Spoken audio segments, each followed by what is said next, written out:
welcome to my YouTube channel where I talk about books, I interview authors, and I do rankings, like in this video. Now, I like to keep my eye on literary awards and prizes. It's a great way for me to discover new writers.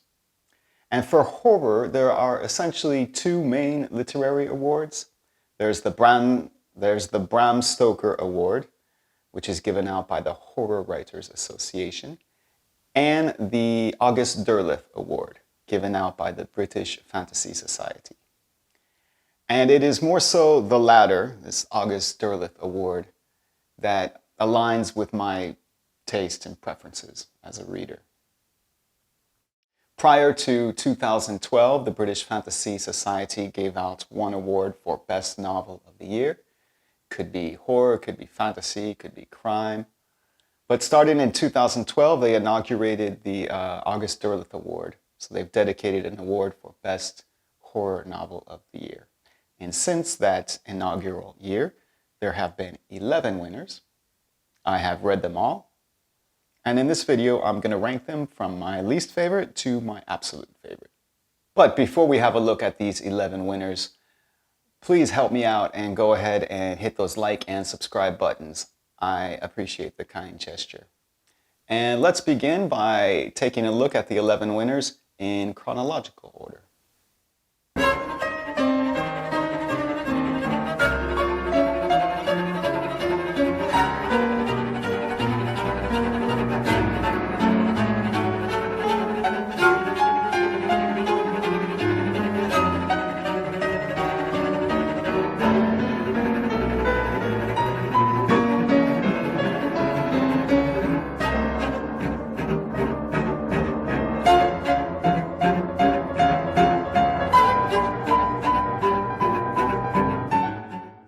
Of the 11 winners, there were 2 that I did not like. And the other 9 ranged from, that's pretty good, to, wow, that was amazing.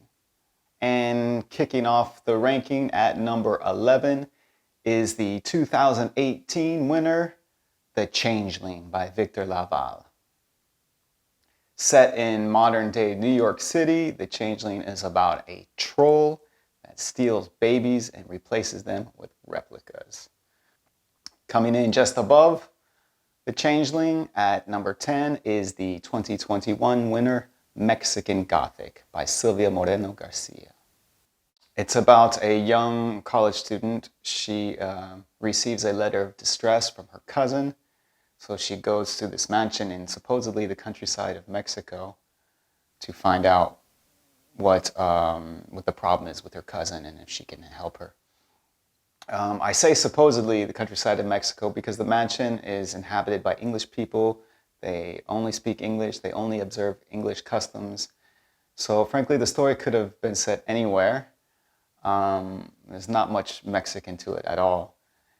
I think this book would have been better served if it had been marketed as a young adult book, because it's written in that way. It's not scary. It's very safe. On the surface storytelling. The final act was not bad, and it has a great cover, but the book did not live up to the expectations the title and the cover created. Coming in at number 9 is the 2014 winner, The Shining Girls by Lauren Beukes. A degenerate named Harper stumbles upon a house which transports him into other times. So he goes to these other times and he kills girls and then vanishes to another timeline. But one of the girls he tries to kill survives, and then she hunts him. And the tagline for this book is, "The girl who wouldn't die hunts the killer who shouldn't exist." It's a very cool concept. Now, I had a hard time getting into this story. I was confused for long stretches of it, which was probably my fault. I did not understand the motivation of the killer, why he was after these girls. Was it because the house was compelling him? That was unclear to me. But more so than that, he kills girls and young women from an economically disadvantaged background. So they're already having a very hard go of things without having someone stalking them and slitting their throat. And the kills are quite graphic, and it was a little bit too much for me. It was realistic and just brutal in a way that wasn't fun, in my opinion. It is very well written, though, and with a great concept, but the realistic brutality of it detracted from the reading experience for me. So that's why it ranks as low as it does. Now, coming in at number 8 is the 2013 winner, Last Days by Adam Nevill. Now, I love Adam Nevill. He's one of the best horror writers working today. And I really liked this book too, although it's not one of my favorites of his. Last Days, like a lot of Adam Nevill's stories, is about ancient things resurfacing. And in this context, it's a cult that resurfaces these ancient things. And it's very fascinating, the lore of this cult and of the ancient deities or ancient entities that it's bringing to the surface. The story takes us from England to the countryside in France, to Antwerp, to California, and it makes very good use of all these locations. The reason why this doesn't rank higher on this list is because the protagonist is a documentary filmmaker. So through most of the action, there is a camera between the protagonist and the scary things that are happening. And so that creates another layer, another filter for me, the reader. And also because he's documenting what's happening, he'll then go back and replay the footage, so that generates quite a lot of repetition. It's still a very cool concept, but as a reader, I felt distanced from what was happening, largely because the protagonist often had a camera between him and the action. Coming in at number 7 is the 2015 winner, No One Gets Out Alive by Adam Nevill. Now, when I read an Adam Nevill book, I prepare myself. I do my breathing exercises. I'll do some stretching to make sure that the inevitable tension I'm going to experience doesn't wreak havoc on my neck. Adam Nevill writes serious horror for adults, and he does not mess around. I know this, but what happens in No One Gets Out Alive is you get 1 or 2 pages of an introduction to the protagonist, and then she is immediately placed in a desperate, horrific, oppressive situation. And I did not have a chance to catch my breath or to ease into it. It was very quickly super tense. And it stays like that for about 300 pages, getting more and more intense with the passing of each page. It was a suffocating read. Eventually, after 300 pages, I was able to catch my breath, and then the protagonist is able to fight back. But wow, this was a very intense read for me. And I do like horror. I like to get my blood running, you know. I don't need my blood to go all Usain Bolt in my body. This was a very intense read. But like all of Adam Nevill's work, it's expertly written. But for my reading preferences, it was a bit too intense, which is why it doesn't figure higher on this ranking. Coming in at number 6 is the 2022 winner, The Last House on Needless Street by Catriona Ward. Now this is her 3rd book. We'll get to her first 2 later. And like her other books, it is told from multiple POVs. But unlike her first 2 books, which were historical fiction set in Great Britain, The Last House on Needless Street is set in modern day United States. Now, I love when a talented author tries new things and expands the reach of their talents. But when I was getting ready to read this book, I was looking forward to that unique Catriona Ward voice, which I assumed was historical fiction horror. So I was a little bit conflicted starting out. And the multiple POVs, one of the POVs was of a cat.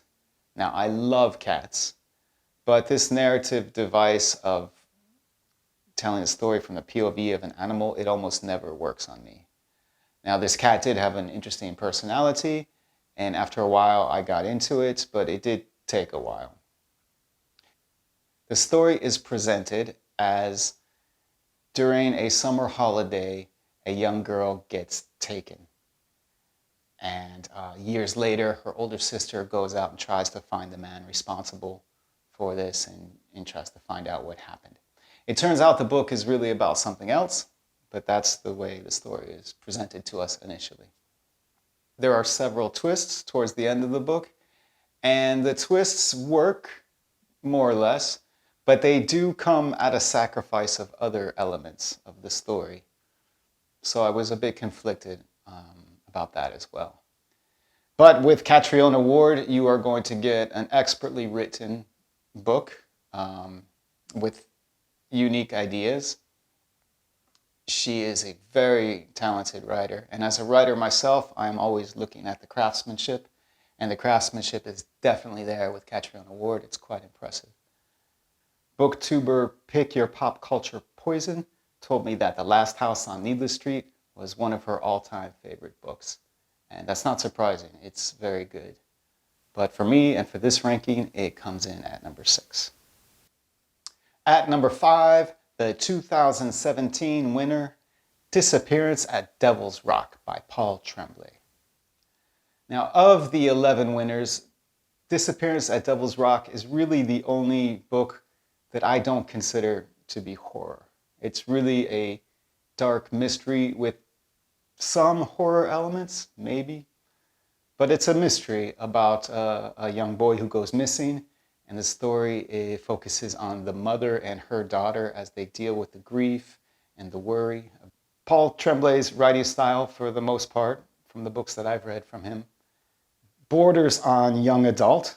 There are a lot of pop culture references, current pop culture references, all of which went over my head. I don't like when a book is filled with pop culture references because I feel excluded from the story. I feel like, why am I making an effort to get invested in the story if the author is excluding me?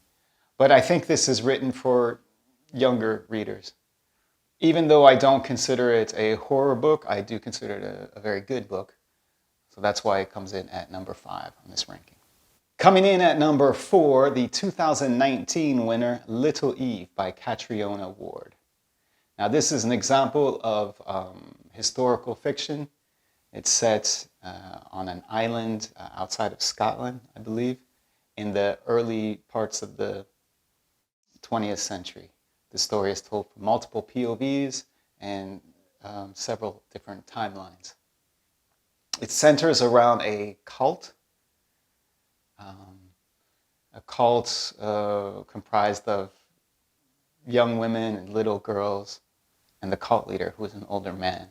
So the subject matter, even though it's not graphic, the subject matter is quite upsetting, at least to me. And these are women who are deprived of their liberty and deprived of their potential. The story begins with a mass suicide or a mass execution. But there was one or perhaps two girls who managed to escape. And we follow mostly the POV of one of these girls. And she meets a character who presents himself as a police officer. He is not a police officer, but he is a very interesting character with compelling and interesting motivations. And he tries to convince this young girl that the mythology behind the cult that she grew up in is just It's just a charade. It's just parlor tricks. So he engages with her in a lot of critical thinking, analysis. And I love critical thinking. So this part of the story played really well on me. And it works very well in the story. There's a mystery aspect to it, which girls escaped and what happened to them. That mystery aspect worked for me, but I really like this book mainly for the characters, especially the interaction between the main escapee and this pseudo policeman. Very good book from Catriona Award, and it comes in at number 4 on this ranking. In third place, the 2016 winner, Rawblood by Catriona Award. Now, this was Catriona Award's first book. It was also the first book of hers that I read, and I was blown away. This is historical fiction, various different POVs and various different timelines, some in the 19th century, some in the early parts of the 20th century, mid-20th century. So it made for a difficult read because she adapts her writing style to the different POVs and to the different timelines. So we switch from a 19th century style of prose to a 20th century style of prose. It's all done remarkably well. But it does make for a difficult read, especially since the POVs are largely unreliable. And I'll be honest with you, while I was reading this book, I was amazed at the craftsmanship, but I was also struggling with it and with understanding the story, and I wasn't really enjoying it, to be honest. But when I got to the end, and when I finished the book, wow. I was blown away, amazed. I am not sure that my interpretation of the ending, my interpretation of the story as a whole, is the correct interpretation. But I am not going to do any research online. I'm not going to read other people's reviews because I really like what I think the story is about. So correct or incorrect, I don't mind. I love what I took out of this story. And not her most accessible book. It's a challenge to read, but for me, it had a huge payoff. In second place, the 2012 winner, The Ritual by Adam Nevill. A group of friends go hiking in the wilderness in Sweden. They decide to take a shortcut. They get lost. They get hurt. They get hunted. Now, we do not see the beast that is hunting them, but we see the effects, the devastation it leaves behind, and it is gruesome. And as these friends are walking aimlessly through the woods, they come across remnants or relics of past civilizations. So once again, this is a story about something ancient being conjured up or coming to the surface. It is a legit scary book. Furthermore, what I also liked about it is after about 300 or so pages, after I've been given a really good, expertly paced, expertly written horror novel, one of the characters finds a safe haven. And at that moment, we are given a sequel to The Ritual. It's like The Ritual 2. It's a unique enough story, although it is related to the first half. And I thought that worked really well. It was a very enjoyable read, very tense read. But like I said, it was expertly paced, so I was given opportunities to catch my breath. And at the end, I was very satisfied. Which means that in first place is the 2020 winner, The Redenning by Adam Nevill. Now, this was my first Adam Nevill experience, and it was a game changer.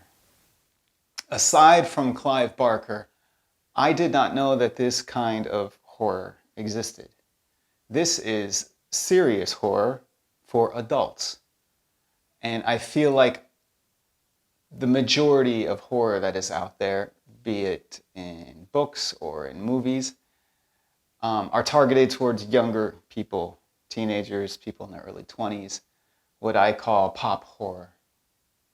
Which is great that a lot of people are enjoying horror and they're having success exploring the horror universe. But I also feel like there's an aspect of horror that should be subversive. It should be serious. It should be challenging. And I feel like a lot of horror, especially today, does not deliver on that. So when I read The Redenning by Adam Nevill, I was just very, very happy. It takes place on an island off the coast of England. It features ancient things resurfacing. It features a cult or a secret society. It has compelling, well-fleshed out characters who make reasonable decisions, and they pay a heavy price for them. The Redenning is the scariest book I have ever read, and it's not close. As much as I want to recommend Adam Nevill, and especially The Redenning, to people, please understand that he writes for confirmed horror enthusiasts. Not to say that it's particularly gory. I've read gorier books, but he does such a good job of fleshing out the characters and making them seem real, and also raising the stakes beyond the immediate action we're experiencing, that it makes for a really scary, intense read. Now, I believe Adam Nevill has put out 11 books, if I'm not mistaken. I've read most of them. Give me a few more months and I will have read them all, and then I will make a ranking of Adam Nevill's books.